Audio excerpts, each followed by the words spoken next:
Amen, amen. Est-ce qu'on peut acclamer encore une autre fois pour le Seigneur? Nous rendons gloire et honneur au Seigneur qui nous fait grâce d'être là encore ce matin. Et pour moi particulièrement, qui me fait ce privilège de me tenir encore devant vous. Et je bénis le nom du Seigneur et je rends en même temps toute ma reconnaissance envers le pasteur et toute son équipe pour cette confiance renouvelée en notre personne. Et je crois que à cause de la grâce de Dieu et à cause de sa présence au milieu de nous, nous serons certainement bénis ce matin. Amen. Alors, nous allons partager sur un thème qui nous a été proposé par la paroisse qui est intitulé « Souviens-toi de ton premier amour ». Souviens-toi de ton premier amour. Est-ce qu'on peut juste m'aider à parler à son voisin de gauche, de droite, bon, si possible de devant et de derrière. Ça sera aussi une occasion des gens de lui dire bienvenue dans la présence du Seigneur et de lui souhaiter toutes les bénédictions possibles. Souviens-toi de ton premier amour. Nous allons lire un passage des Écritures, Apocalypse chapitre 2, du 1er jusqu'au 7e verset. Apocalypse chapitre 2, le 1er jusqu'au 7e verset. La Bible dit ce qui suit. Écrit à l'ange de l'église d'Éphèse, voici ce que dit celui qui tient les 7 étoiles dans sa main droite, celui qui marche au milieu de 7 chandeliers d'or. Je connais tes œuvres, ton travail et ta persévérance. Je sais que tu ne peux supporter les méchants, que tu as éprouvé ceux qui se disent apôtres et qui ne le sont pas, et que tu les as trouvés menteurs, que tu as de la persévérance, que tu as souffert à cause de mon nom et que tu ne t'es point lassé. Mais ce que j'ai contre toi, c'est que tu as abandonné ton premier amour. Souviens-toi donc d'où tu es tombé, répands-toi et pratique tes premières œuvres, sinon je viendrai à toi et j'ôterai ton chandelier à sa place, à moins que tu ne te répandes. Tu as pourtant ceci, c'est que tu hais les œuvres des Nicolaïtes, œuvres que je hais aussi. Que celui qui a des oreilles entende ce que l'Esprit dit aux églises. À celui qui vaincra, je donnerai à manger de l'arbre de vie qui est dans le paradis des dieux. J'aimerais lire le même passage dans une autre version plus récente. Apocalypse 2, versets 1 à 7, la Bible dit, écrit à l'ange de l'église qui est à Éphèse. Voici le message de celui qui tient les 7 étoiles dans sa main droite et qui marche au milieu des 7 lampes en or. Je connais tout ce que tu fais. Je connais tes efforts et ta patience. Je le sais, tu ne peux pas supporter les gens mauvais. Certains disent qu'ils sont apôtres, mais ils ne le sont pas. Tu as vu ce qu'ils valaient. Tu as compris qu'il mentait. Tu restes patient, tu as souffert à cause de moi et tu n'as pas été découragé. Mais j'ai un reproche à te faire, tu ne m'aimes plus comme au début. Souviens-toi, tu avais bien commencé et puis tu es tombé. Change ta vie et agis comme tu agissais au début. Si tu ne changes pas, je vais m'approcher de toi et je vais enlever ta lampe de sa place. Pourtant, tu as quelque chose de bon. Comme moi, tu détestes les actions du groupe des Nicolaïtes. Celui qui a des oreilles, qu'il écoute ce que l'Esprit Saint dit aux églises. Au vainqueur, je donnerai à manger les fruits de l'arbre de vie qui est dans le jardin de Dieu. On va prier le Seigneur. Dieu notre Père, merci pour ta bonté, ta faveur et ta grâce envers nous ce matin. Seigneur, alors que nos cœurs sont disposés, nos oreilles attentives, Seigneur, parle-nous ce matin. Laisse que ta parole, éternel Dieu, éclaire nos chemins. Laisse que ta parole illumine les yeux de nos cœurs et laisse que ta parole renouvelle notre intelligence afin que nous connaissions ta volonté et surtout que nous puissions marcher selon elle. Bénis ces moments et bénis la vie de chacun de nous. Au nom puissant de Jésus-Christ. Amen. Souviens-toi de ton premier amour. Parler du premier amour, c'est juste parler de cette flamme que nous avions au début de notre marche avec Dieu, de ces désirs ardents qui bouillonnaient dans nos cœurs, non pas de faire beaucoup de choses pour le Seigneur, non pas de se plier en 1000 morceaux, de se casser en 1000 morceaux pour venir à l'église, mais un désir ardent qui brûlait dans nos cœurs de plaire à Dieu, peu importe les temps, les lieux et les circonstances. Parler du premier amour, ce n'est pas le fait de venir d'abord servir Dieu. L'amour que nous avions pour le Seigneur au début n'est pas d'abord manifesté par la quantité ou par le degré de l'œuvre que nous rendons à Dieu, mais d'abord par la disposition de notre cœur à plaire au Seigneur partout où nous sommes. Par un état d'esprit qui, chaque matin on se réveille, le seul désir qui bouillonne dans nos cœurs, c'est faire ce qui plaît à Dieu. Peu importe ce que ça va nous coûter, peu importe ce que les gens vont dire de nous. Et ce que je note un peu avec ces passages, c'est que l'Esprit, quand il se met à parler, quand il dit à Jean de parler à l'église qui est à Éphèse, il commence à louer ses œuvres. Il dit, je connais tes œuvres, je connais tes efforts, je connais ta patience. Je sais que tu as éprouvé ceux qui se disent apôtres, serviteurs de Dieu, et tu les as trouvés menteurs. Ça, je sais. Il dit, je connais même ta persévérance. Mais bizarrement, après toutes ces louanges, le Seigneur finit par un reproche et dit, mais ce que j'ai contre toi, c'est que tu as abandonné ton premier amour. Une façon de dire qu'il est possible de continuer à servir Dieu tout en n'est pas le mais. Il est possible de venir chaque jour à l'église, donner son énergie, donner de son argent, donner tout ce qu'on peut pour le Seigneur, pour l'avancement de son œuvre, mais ayant le cœur qui ne l'aime pas. D'ailleurs, Jésus dit une parole qui est forte, il dit, ce peuple m'honore des lèvres, mais son cœur est éloigné de moi. Il est possible de venir à l'église, quand on entend les mots qui sortent de votre bouche, on a l'impression que vous dormez au ciel. On a l'impression que vous et Jésus, vous êtes tellement des besties que quand tu lui parles, c'est merveilleux. Mais Jésus nous dit qu'il est possible, malgré toutes les bonnes paroles qu'on peut lui dire, d'avoir le cœur éloigné de lui. Avec ces passages, on se rend compte qu'on peut multiplier des efforts, on peut même prêcher l'évangile, gagner les âmes pour le Seigneur, mais tout en ne l'aimant pas. Jésus encore le dit bien, il dit, plusieurs viendront à la fin, il dit, mais Seigneur, n'avons-nous pas prêché, n'avons-nous pas prophétisé, n'avons-nous pas fait des miracles, n'avons-nous pas même donné des offrandes pour construire ton église, n'avons-nous pas aidé les évangélistes à prêcher ta parole, n'avons-nous pas fait tout ce qu'il faut pour que ta parole soit prêchée dans le monde entier? Mais ce qui me fait mal, c'est ce que Jésus dit, je leur dirai, sortez loin de ma face, vous qui commettez l'iniquité. Ça veut dire qu'on peut être serviteur de Dieu, on peut faire tout ce qu'il y a à faire pour que l'œuvre de Dieu avance, tout en ayant le cœur complètement loin de lui, tout en ayant le cœur qui ne l'aime pas. On le fait juste par apparence, surtout quand on a déjà une certaine renommée. On a du mal à mettre ça de côté. On sait que celui-là, il fait ceci très bien. Toi-même, tu sais dans ton cœur que ça ne va pas. Maintenant, là, je ne peux pas faire ça. Mais puisqu'on sait déjà que je le fais et qu'on me sollicite, bon, que je le fasse juste parce qu'on me l'a demandé. Mais est-ce qu'on le fait, est-ce qu'on sert Dieu parce qu'on nous l'a demandé ou parce qu'on l'aime? Non, que je passe juste à l'église pour que les parents ne disent rien, qu'ils ne parlent pas trop. Pour qu'on ne me pose pas des questions, pourquoi tu ne viens plus à l'église, que je vienne seulement, mais le cœur n'est pas là. Souviens-toi de ton premier amour. Où est passé ce premier amour pour le Seigneur? On était prêt à prendre le risque de marcher seul, rester seul dans toute l'école, dans toute la faculté, dans toute l'université, mais pourvu que nous gardions nos cœurs proches de Dieu. Où on se rend compte que si je reste avec ces groupes, je risque de commencer à médire ou à mal parler des autres, ou même à calomnier. Alors pour éviter ça, je préfère même me retirer dans mon coin, rester avec Dieu. Mais après un moment, je me dis, bon, pour qu'ils ne parlent pas trop, qu'on me dise que toi tu es toujours seul, je vais essayer quand même de me rapprocher. Où est passé notre premier amour pour le Seigneur? Rapidement, j'aimerais que nous puissions noter 4 choses par rapport à premier amour. Que premièrement, l'ignorance de ce que Christ a subi sur la croix diminue en nous progressivement cet amour que nous avons pour lui. Je crois lors du séminaire de Pâques, le pasteur Pacifique l'avait bien dit. Lorsqu'on ignore le prix que Christ a payé pour notre salut, des fois non seulement qu'on minimise les saluts que nous avons reçus de Dieu, mais en même temps, même lorsque nous l'avons reçu, lorsque nous avons cru au Seigneur, mais cette ignorance finira par diminuer progressivement l'amour que nous avons pour le Seigneur. Parce que nous ne connaissons pas en réalité, pour que nous soyons enfants de Dieu, qu'est-ce qui a été payé comme prix.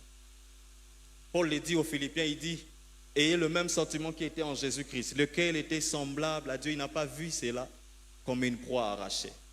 Mais il s'est dépouillé lui-même de toute sa gloire. Et il a pris la forme d'un serviteur. Il s'est rendu obéissant jusqu'à la mort de la croix. Ce n'était pas une simple mort. La mort de la croix, c'était une mort que les Romains réservaient aux plus grands criminels. Et je vous assure, ceux qui faisaient cela, ce n'étaient pas des personnes qui ne savaient pas ce qu'ils faisaient. C'était des personnes, je dirais, qui ont étudié l'art de faire du mal à quelqu'un. Donc quand on amenait les personnes qu'on choisissait pour crucifier les gens, ils savaient exactement ce qu'ils faisaient. Ils savaient où est-ce qu'ils doivent toucher dans le corps humain pour affliger à la personne la plus grande douleur possible. Mais ce que Jésus a subi n'a pas commencé juste quand il est monté à la croix. Ça a commencé bien avant la croix. Avant de monter à la croix, il a passé presque 2 jours sans rien manger, sans rien boire. Il a passé des temps, on est en train de le questionner. Mais après ça, on l'a fouetté. On l'a frappé, la Bible dit 40 coups moins 1. Il a été frappé. Et les fouets qu'il a reçus, ce ne sont pas les fouets que nous avons actuellement. C'était des fouets avec un crochet à la fin, un peu, je crois, en métal. De sorte que quand tu recevais un coup, ça pénétrait tellement ta chair, quand ça sort, ça prend, et ta chair aussi, ça sort. Donc, imaginez le nombre de coups reçus par Jésus. Et il recevait ces coups ayant la fatigue due à la famine qu'il avait. Ça ne s'est pas limité là. Après tous ces coups qu'il a reçus, après la fatigue qu'il avait dans son corps, on l'a obligé encore de porter sa croix. Et quand il partait pour se faire crucifier, ce n'était pas un endroit où c'était plat, il fallait escalader encore une montagne. Avec toute cette fatigue-là. Et arrivé encore à la croix, tous les endroits où on plaçait les clous, c'était fait en sorte qu'il puisse ressentir la plus grande douleur possible.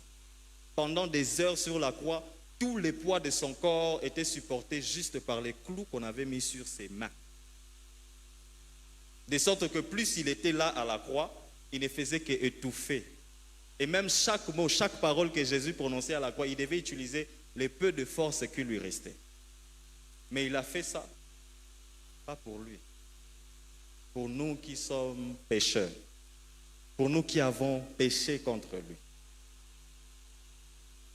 Je me souviens, c'est un film intitulé Jésus l'enquête, où un monsieur avec sa femme, ils ne croyaient pas en Dieu, ils étaient des athées.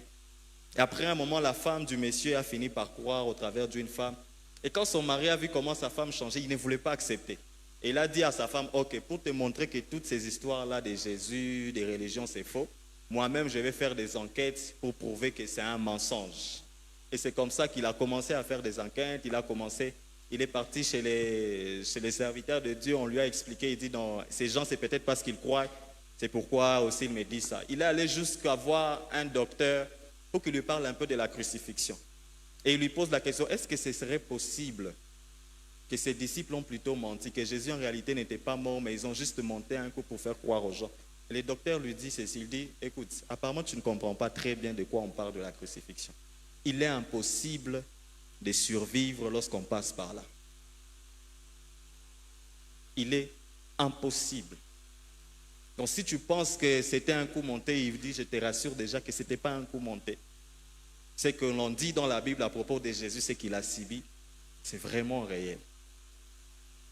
Et au final, après les enquêtes, il a fini par croire en Jésus parce qu'il s'est rendu compte que c'était vrai. Deuxième des choses par rapport au premier amour, c'est que lorsqu'on perd le premier amour pour Dieu, c'est aussi Dieu qu'on commence à perdre de vue. Lorsqu'on perd le premier amour pour Dieu, c'est en même temps lui qu'on se met à perdre de vue. On croira être encore avec lui, pourtant il n'est plus avec nous. La Bible dit une parole qui me fait mal par rapport à Samson. Un bon matin, il se réveille, Delilah lui dit, les Philistins sont là. Samson dit que je m'en sortirai encore comme les autres fois. Mais la Bible souligne qu'il ne savait pas que l'Éternel l'avait quitté. L'amour pour Dieu était déjà parti de son cœur. Il était déjà emporté par autre chose et il a perdu de vue Dieu. Au point qu'il ne s'est même pas rendu compte que Dieu n'était plus là. Et c'est la même chose qui arrive. Lorsque nos cœurs n'arrivent plus à aimer Dieu, on perd tellement de vue Dieu qu'on ne sait plus se rendre compte qu'il n'est plus avec nous. Et surtout quand déjà on a acquis de la connaissance sur Dieu. Quand on a commencé à expérimenter, on est devenu expérimenté dans la marche chrétienne, on ne sait plus se rendre compte que Dieu n'est plus là. On commence à dire, je ferai comme la fois passée. Je continuerai à faire comme les autres fois. Et on ne sait pas se rendre compte que même quand Dieu n'est pas là, et on finit par trébucher. Troisième chose pour aller rapidement, c'est que lorsqu'on perd ses premiers amours pour Dieu, on se détourne du droit chemin sans s'en rendre compte ou sans le savoir. Lorsqu'on perd ses premiers amours, on commence même à se détourner du droit chemin sans le savoir. Il y a plusieurs exemples dans la Bible. Il y a les rois Saül. Il y a Samson que je venais de citer.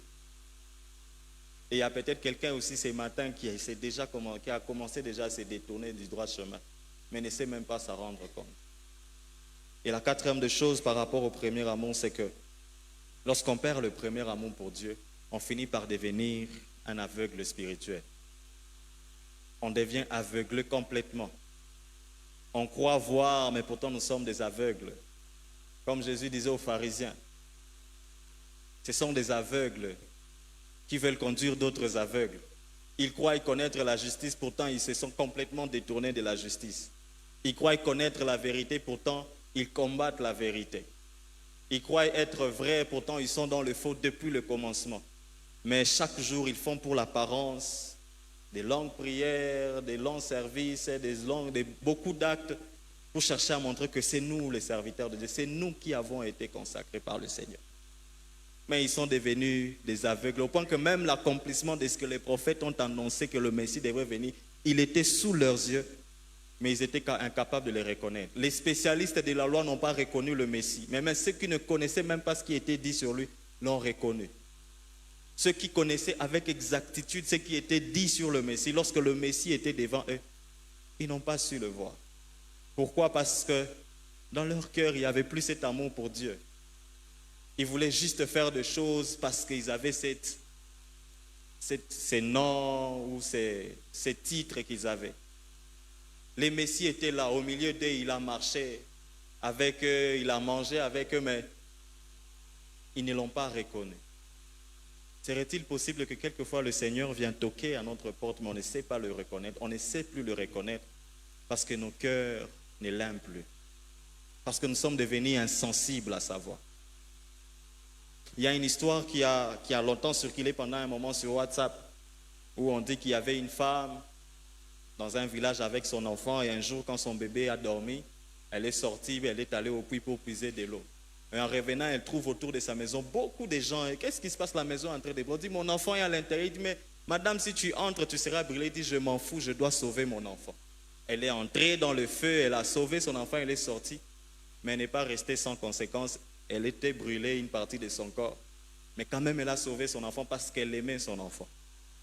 Et après, on dit, d'après cette histoire qui circule, on dit que l'enfant a fini par grandir, il a étudié, il est devenu un grand monsieur. Et un jour, il organise une fête, il invite tous ses amis, donc il avait déjà un haut titre, donc ses amis, c'était des personnes haut cadrées et tout ça. Et sa mère aussi était là. Sa maman passe au milieu des invités, en train de saluer la foule, et son enfant vient lui dire, c'est maman, mais tu me fais honte au milieu de mes invités. Il dit, maman, est-ce que tu peux aller quand même rester dans un coin? Parce que si tu restes ici, tu me fais honte. Parce que lui, il voyait la cicatrice de sa maman comme une honte pour lui.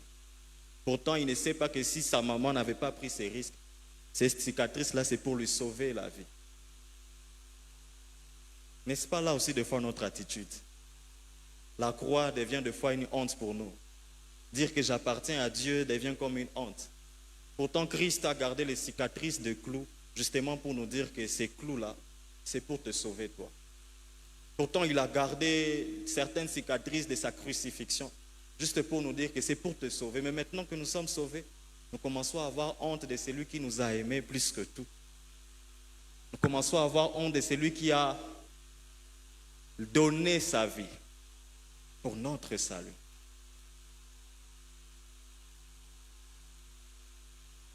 Pour notre salut. Notons ensemble quelques éléments pendant que nous sommes en train de finir, qui détruisent ou qui finissent par diminuer cet amour dans nos cœurs. Première des choses, c'est l'orgueil. L'orgueil des êtres humains font qu'ils ne savent plus voir Dieu dans leur vie. On devient tellement orgueilleux de ce que nous sommes capables de faire.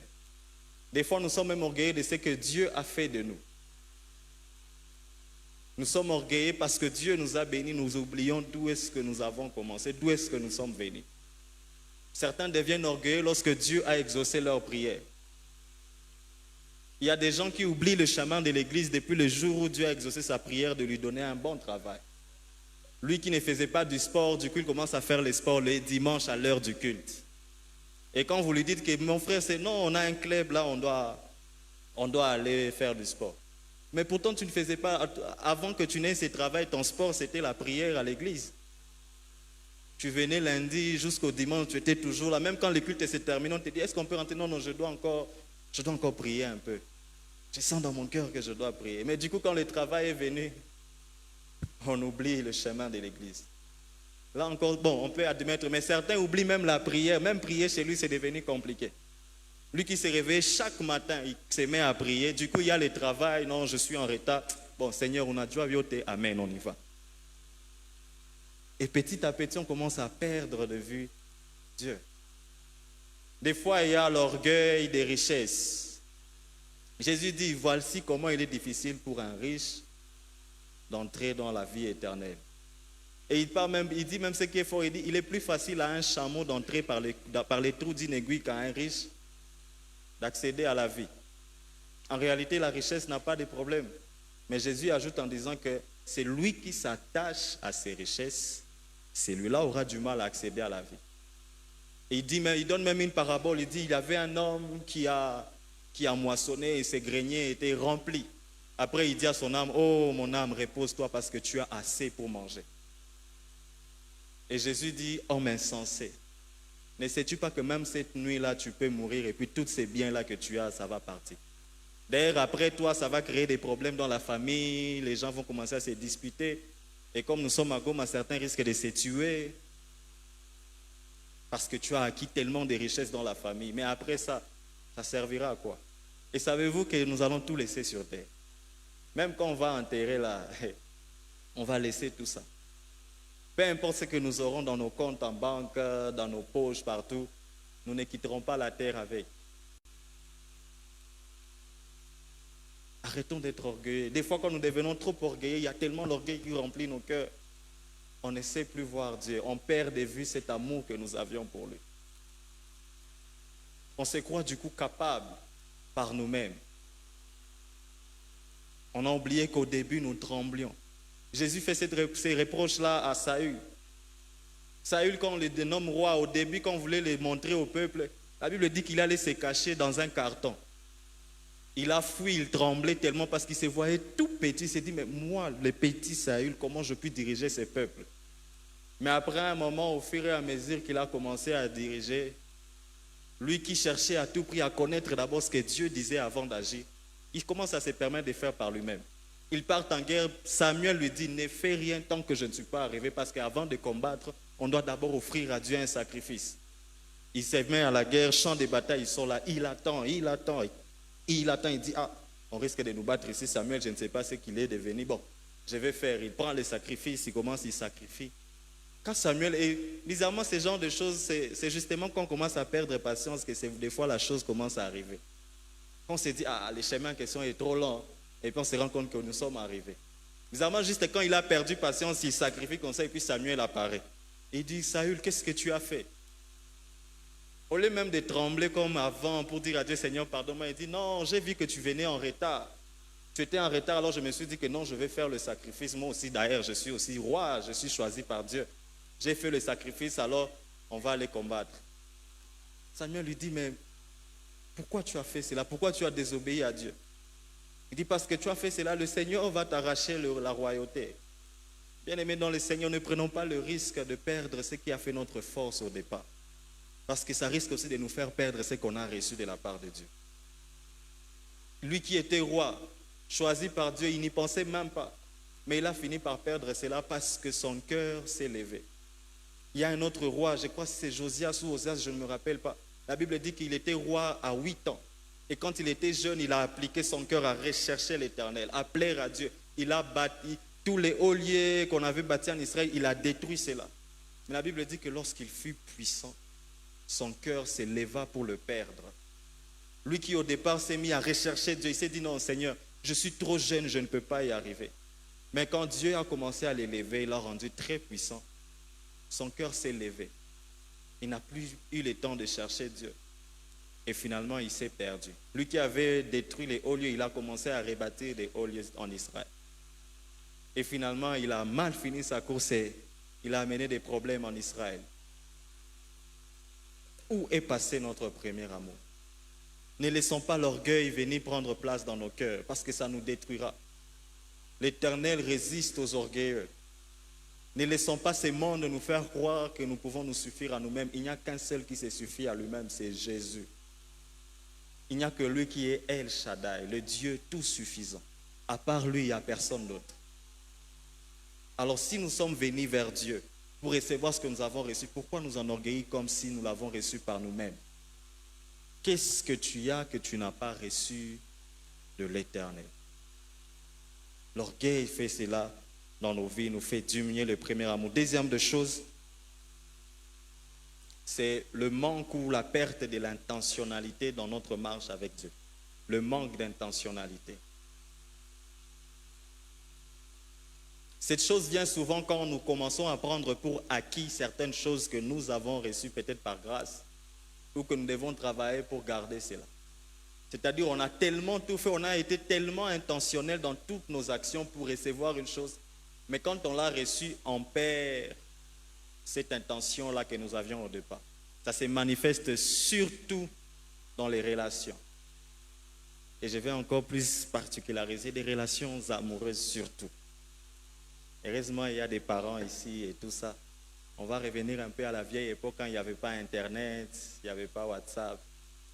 Ou quand il fallait dire à ton partenaire que tu l'aimes, il fallait écrire une lettre en manuscrit et te déplacer de chez toi, prendre les risques peut-être d'arriver chez elle avec ce que le papa peut dire et lui déposer la lettre.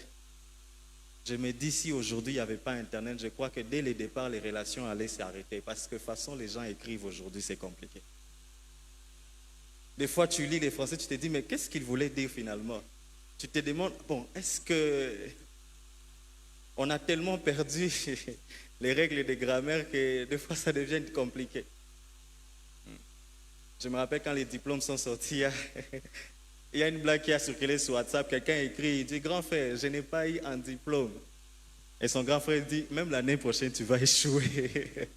Parce que son grand frère dit, comment toi qui es en 6e secondaire, tu peux écrire ce genre de français?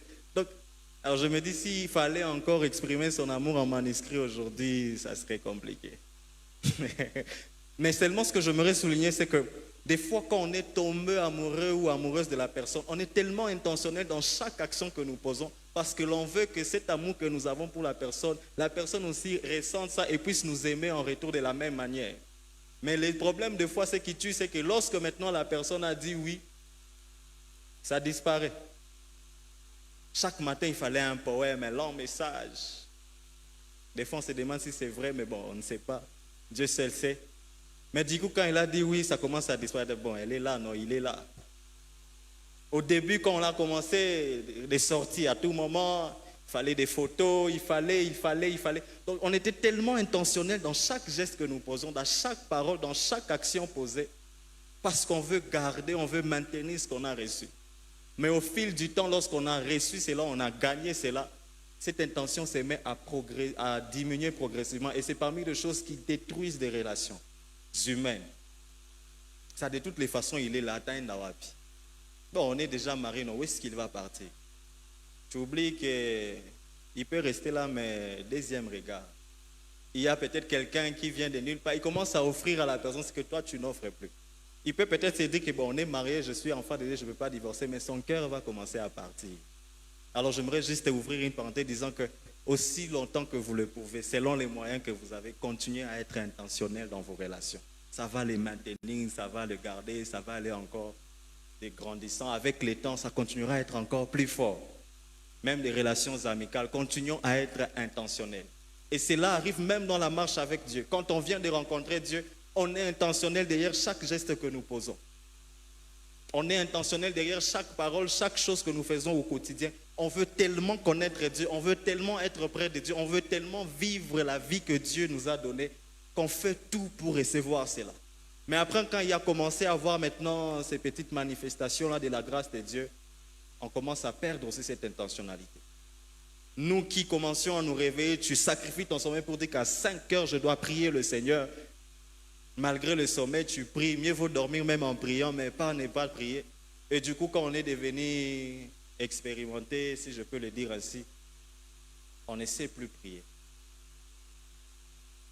Nous qui faisions tout, des fois même on s'éloignait, on refusait certains rendez-vous parce qu'on s'est dit que non, j'avais un programme avec Dieu en ces moments-là. Mais du coup, on s'est dit, bon, Dieu est partout et puis je peux prier à tout moment. On s'est dit, bon, d'accord, on peut y aller. Nous qui nous disions que non, maintenant que je veux connaître Dieu, il y a certains lieux que je vais arrêter de fréquenter. Il y a certaines personnes que je ne peux plus fréquenter.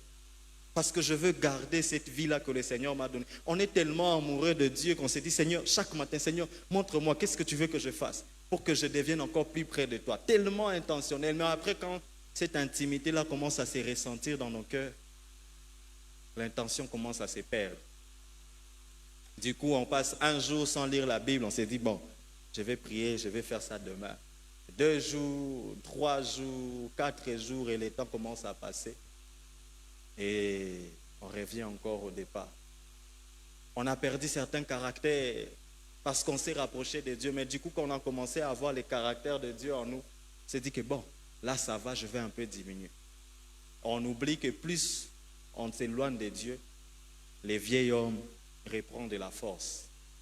La chair revient avec force. Et là, on commence à perdre tout ce que l'on a gagné de Dieu. Serait-il possible que tu as tout gâché parce que tu as arrêté d'être intentionnel dans ce que tu fais pour Dieu? C'est devenu presque une formalité. On nous a appris que les dimanches, c'est le jour du Seigneur, alors on doit aller à l'église. On nous a appris juste qu'il faut lire la Bible, alors laisse-moi lire la Bible. Mais on n'a plus ce désir-là juste de dire, Seigneur, je veux te connaître. Et ça a commencé à amener des problèmes dans nos vies. Serait-il possible que ce soit notre cas? Avant peut-être de finir par 2 ou 3 points, j'aimerais que nous puissions lire ces passages. Jérémie chapitre 2.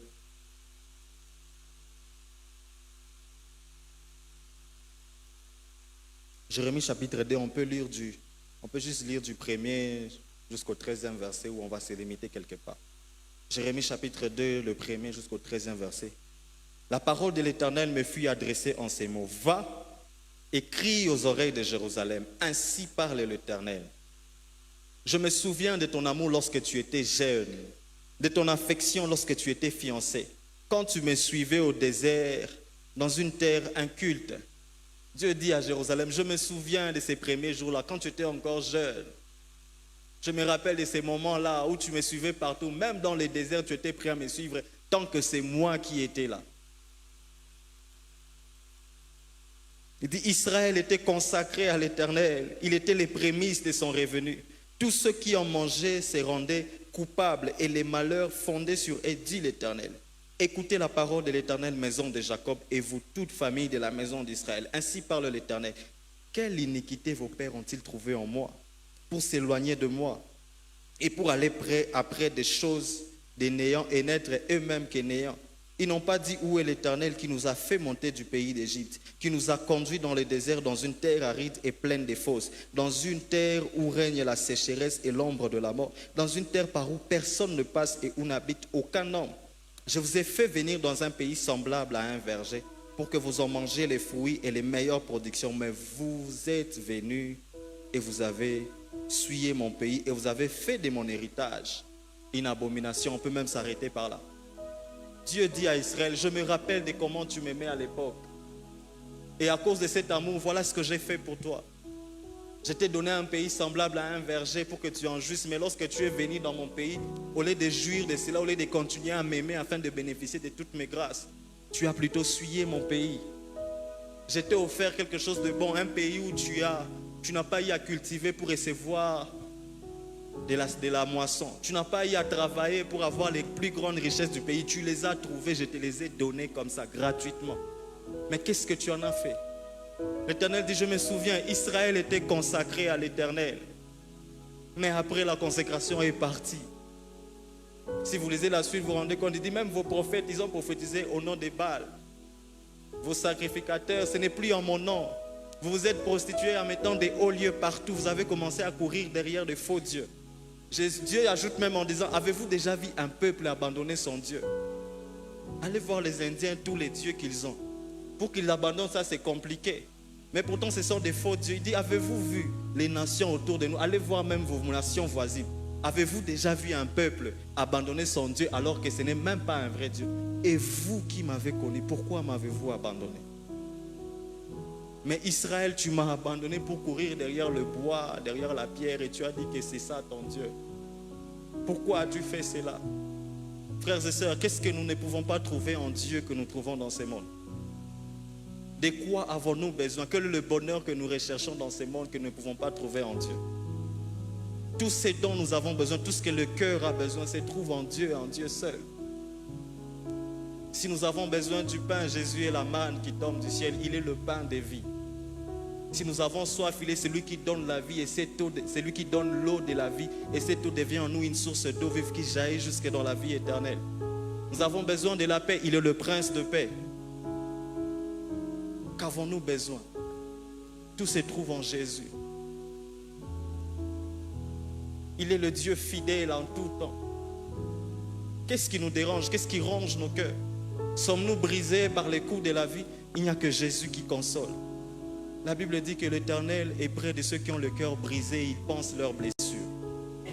Sommes-nous malheureux? Il n'y a que Dieu qui nous libère du malheur. Cherchons-nous le bonheur? Le bonheur et la grâce nous accompagneront tous les jours de nos vies parce qu'il est notre berger. Et nous habiterons dans sa maison jusqu'à la fin de nos vies parce que l'Éternel est mon berger. David l'avait reconnu, il dit, l'Éternel est mon berger, je ne manquerai de rien.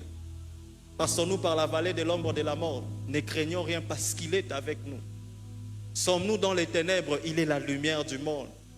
Jésus dit, je suis la lumière du monde. C'est lui qui me suit, ne marche pas dans le noir, mais il aura la lumière éternelle de la vie. Qu'avons-nous besoin? Que cherchons-nous dans ce monde? Tout ce que nous pouvons avoir, tout ce que nous pensons trouver dans ce monde n'est qu'éphémère. Mais tout ce que nous recevons de Dieu est éternel. Et si nous nous attachons aux choses de ce monde, nous deviendrons éphémères de la même manière que ces choses sont éphémères. Mais lorsque nous attachons à Dieu, nous devenons aussi éternels parce que lui-même, il est éternel. Alléluia. Où est passé notre premier amour pour le Seigneur? Je ne parle pas du service, je l'ai dit au début. Je parle de cette disposition de cœur à plaire à Dieu, peu importe ce que ça nous coûte. On a tendance à vouloir célébrer les personnes que nous lisons dans la Bible, mais ils ont bravé toutes choses parce qu'ils ont aimé Dieu. On les a frappés. Pierre et Jean, on vient de les fouetter. On leur dit, ne prêchez plus sous ces noms. Ils répondent, ils disent, bon, ok, dites-nous, faut-il obéir à Dieu ou obéir aux hommes? Et ils ajoutent en disant, nous ne pouvons pas ne pas parler à cause de ce que nous avons vu et entendu. Il y avait une menace de mort. Et même Saul, qui est devenu Paul après, il y avait une menace de mort, mais les disciples n'ont pas arrêté de suivre Jésus. Ils n'ont pas arrêté de suivre les commandements du Maître.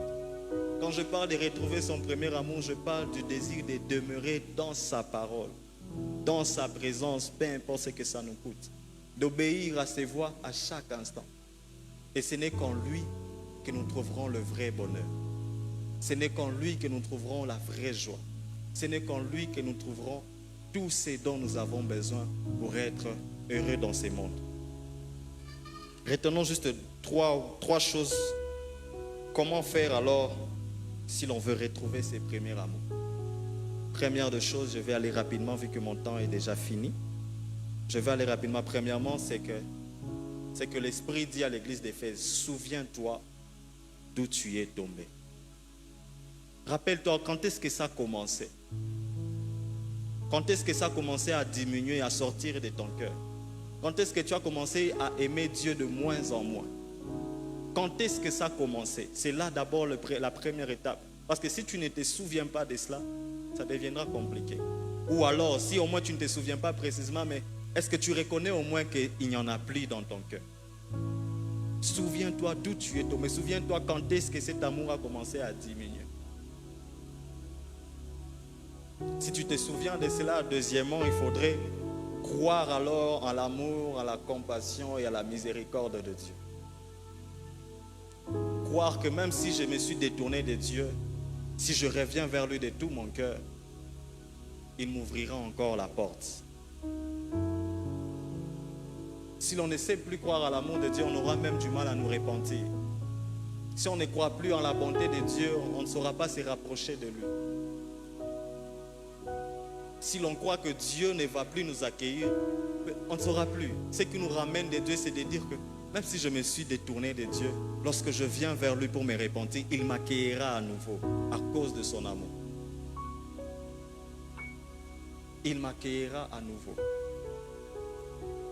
Et la dernière des choses, c'est que Dieu dit encore à l'église d'Éphèse, il dit, répands-toi et pratique tes premières œuvres. Commence à faire encore ce que tu faisais au début. Répands-toi. Viens juste de tout ton cœur devant le Seigneur. Dis, Seigneur, j'ai perdu cet amour. J'ai peut-être essayé de récupérer, mais je ne suis pas arrivé. Mais je vais juste venir vers toi pour demander, pardonne-moi. Je ne suis pas venu dire à quelqu'un, laisse et puis viens, laisse tout ce que tu as fait, laisse tes fardeaux et puis viens vers le Seigneur. Non. Je te dis, viens avec tous ces fardeaux que tu as, viens avec tous tes péchés, tout ce que tu as fait. Lui va te décharger de tout cela.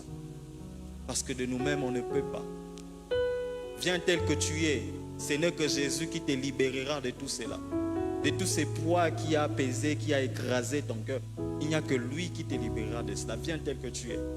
Et il y a une illustration que Jésus donne dans Luc chapitre 15 à partir du 17e jusqu'au 24e verset.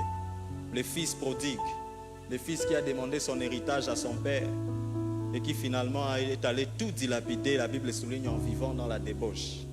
Et après, il a commencé à se retrouver dans le malheur, au point qu'il cherchait même à manger la nourriture des pourceaux. Mais même ça, on ne lui en donnait pas. Après un moment, il s'est dit que non, je ne peux pas continuer à souffrir ainsi. Et il revient vers son père. Il dit à son père, mon père, j'ai péché contre Dieu et contre toi. Je ne suis même plus digne d'être appelé ton enfant. Il dit, prends-moi même comme l'un de tes serviteurs, mais pourvu que je sois dans ta maison.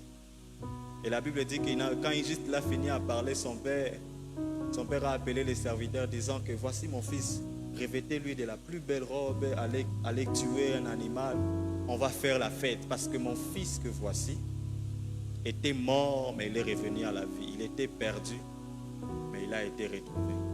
Et tout ça, Jésus disait juste ceci, il y a une très grande joie dans le ciel pour un seul pécheur qui se répand.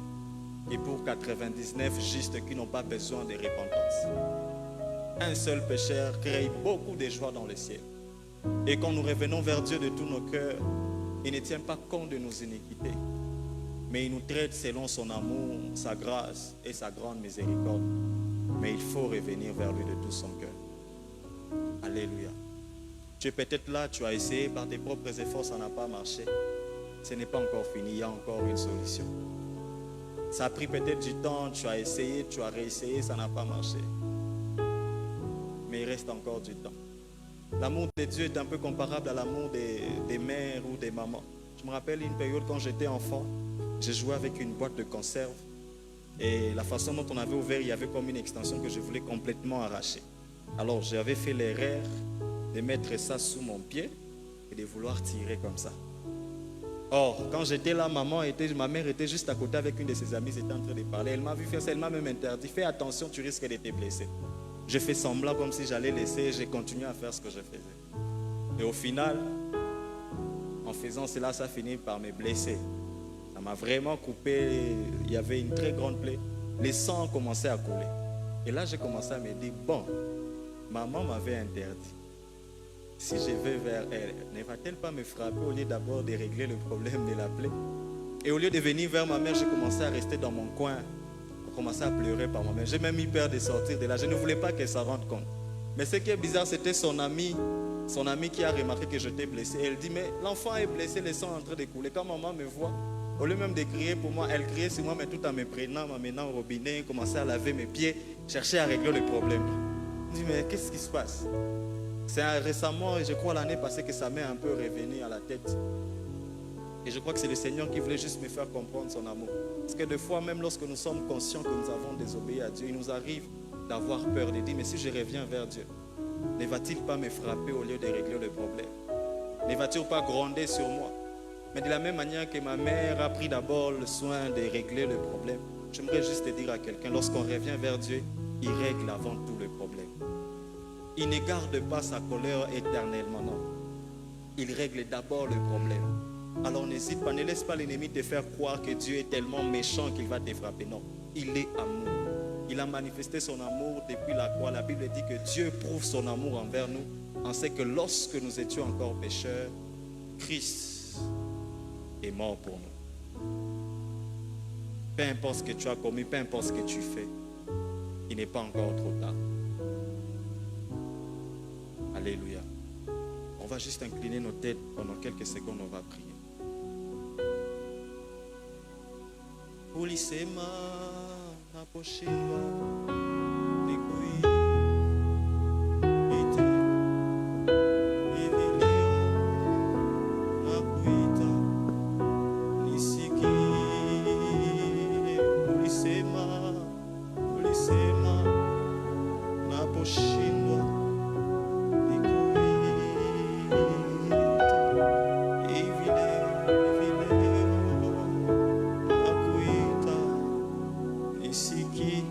déclare-le encore plus fort. Baba, ulisema, sema, nakushindwa, nikuite hivi leo, nakuita, nisikie, usiende mbali nami, usinyache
pendant que juste la mélodie sera en train de jouer, si telle est ta prière ce matin, tu te sens fatigué, tu veux dire à Dieu, Seigneur, je ne peux plus par moi-même, je viens vers toi.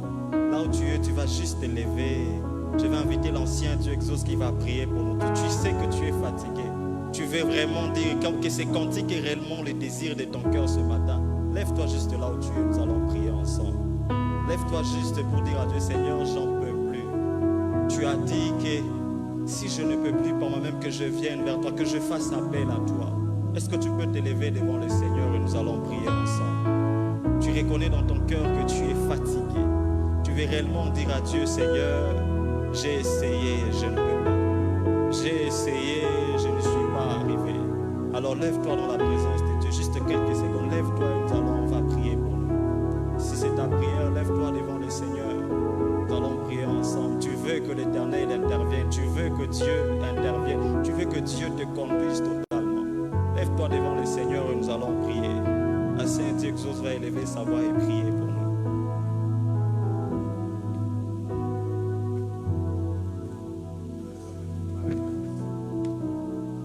Parce que tu es grand. Tu ne cesses de nous témoigner ton amour du jour le jour. Et ce avant-midi, tu nous as rappelé que nous devons revenir au premier amour que nous t'avons montré à retour lorsque nous avons découvert que tu nous as aimés. Et ces frères et sœurs, ils prennent conscience qu'ils ont relâché d'une manière ou d'une autre dans leur relation avec toi. Ils ne sont pas debout devant un homme, parce que ce n'est pas un homme qui leur a parlé, c'est toi, Seigneur.